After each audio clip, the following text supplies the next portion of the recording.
¿Cómo estás? ¿Cómo estás? Buenas noches. Gracias por la invitación. Bienvenida. En primer lugar, lo que comentábamos, charlábamos detrás de cámara con el productor, con Juanpi, Sí. qué es lo que va a ocurrir con el Fondo Monetario Internacional.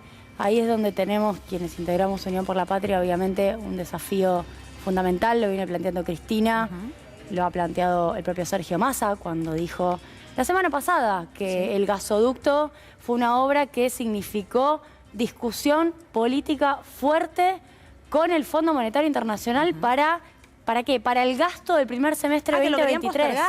Lo querían postergar, Sí. No querían que se inaugurara antes del primer semestre. Y te agrego, con la moratoria pasó lo mismo. Antes del La segundo moratoria, semestre, Silvina Batakis, Sí. que la verdad es que siempre la reconozco porque además ella ocupó el lugar, la papa caliente, como el Sí, propio sí, Sergio claro. Massa se lo dijo a ella también, después que Sí. Cristina se lo haya dicho a Sergio Massa, ya había empezado a negociar la moratoria con el FMI y el FMI ya se había resistido allá por agosto del 22 a que eso se aprobara, se terminó aprobando en marzo de este año. Arranco por acá porque es una semana en donde obviamente tenemos que ver qué es lo que ocurre con las metas en función de un viaje con Rubinstein y con Matt Kur que van a hacer a Estados Sí. Unidos para ver qué pasa con el fondo. Tenemos ahí algunas placas para contarle a la gente de qué se trata, quiénes son los accionistas del Fondo Monetario Internacional, quiénes son los dueños.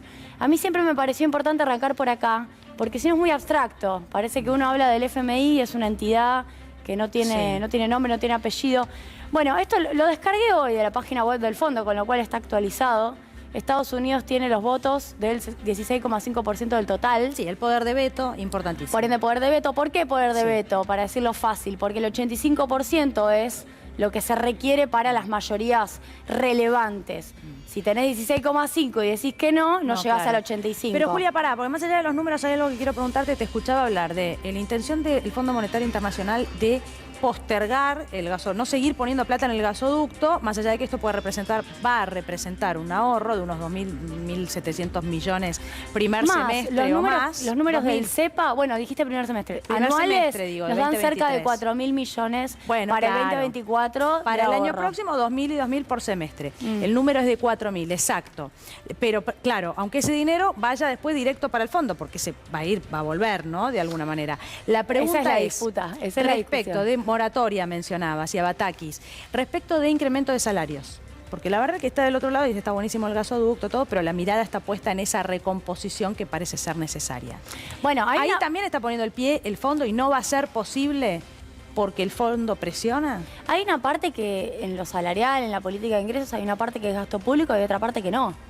Esto también hay que decirlo claramente. Nosotros, desde el CEPA, quienes hemos pugnado por la suma fija, desde octubre del año pasado, que hay una discusión política muy clara, decimos, ojo, porque la suma fija, si uno la aplica para el sector privado, en todo caso disputa con la productividad del sector privado. Es una linda discusión. Veamos números, miremos balances. Pero eso no te afecta a gasto público. Gasto público es salario sector público, ayudas sociales, aumento jubilatorio, eso es gasto público. Todo y ahí eso, sí, claro, Dani, claro. que tenés una discusión porque vos tenés metas con el FMI. Claro. Y la meta de este año sigue siendo 1,9% de déficit Bien. sobre PBI. Bueno, me corren para que volvamos a la placa porque nos vamos de tema, si no. Dale. No, yo porcentaje quería de los mencionar quiénes países. son los accionistas en la placa 1. ¿Por qué? Porque la discusión con el fondo tiene claramente un componente de geopolítica y tiene un componente de cómo nos ven algunos países. Teníamos entonces a Estados Unidos con el 16,5. Sí. Está Japón, está Alemania, está Francia, Sí. está Italia. Hay países que tienen una cuota relevante, ahí lo vemos, está asociado a la cuota, es decir, a cuánto tienen de acciones, cuánto votan. Bueno, es con esos países con los cuales hay que en algún punto tener un diálogo. Pero el viernes pagamos Y un convencimiento 2.700. respecto del plan argentino. Sí, claro. El viernes pagamos 2.700 millones, parte que se paga en yuanes, lo que me parece que también es un logro, ¿no? En el marco de la discusión que, como también esto de inaugurar el gasoducto antes y como todo lo que está en la pulseada. Y está muy bien que hayamos pagado con yuanes. Vos pensás que los DEX, los derechos especiales de giro, es una moneda compuesta de una canasta de monedas en realidad. Con lo cual China, ahí lo veíamos en el listado, es uno de los principales socios, 6,03% si no me equivoco de voto. Bueno, está perfecto que podamos usar esa moneda Porque, no me voy a meter, pero el concepto de divisa internacional es un concepto de correlación de fuerzas después de la Segunda Guerra. Y hoy las cosas están cambiando. A mí también me están retando por la cucaracha. Así que hice mal en ponerme la cucaracha, me parece. ¿Tenías otra más? Sí, tenemos más, porque ¿cuál es la discusión de esta semana, Dani?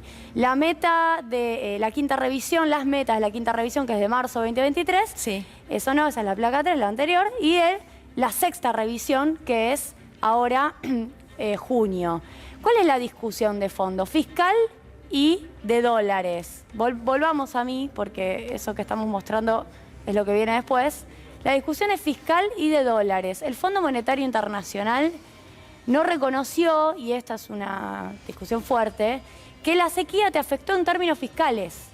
¿Qué logró Sergio Massa? Y fue un logro muy relevante. En marzo, que la meta de reserva se flexibilizara, la bajaran, se volviera un poquito más sencilla de cumplir. No es que nos dieron dólares, flexibilizaron la meta.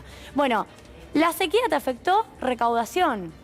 Eso hace que tu meta de marzo al 23 sea difícil de cumplir. Y si vamos a junio, es la misma historia.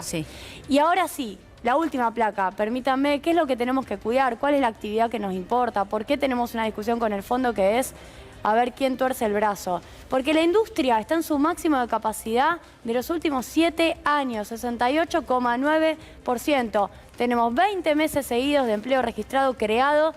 Tenemos un aumento real del 26% del gasto en infraestructura. Ahí está el gasoducto, ¿eh? Y tenemos 40.000 personas que a junio de este año van a tener su jubilación por el programa de beneficio previsional, que yo te conté, la moratoria, que el FMI resistió. Todo eso requiere dar estas peleas que estamos contando con el Fondo Monetario Internacional, que es que lo fiscal se pueda contemplar desde otro lugar, que lo de reservas también, y no me meto en la emisión monetaria, pero también ahí tenemos que tener una revisión.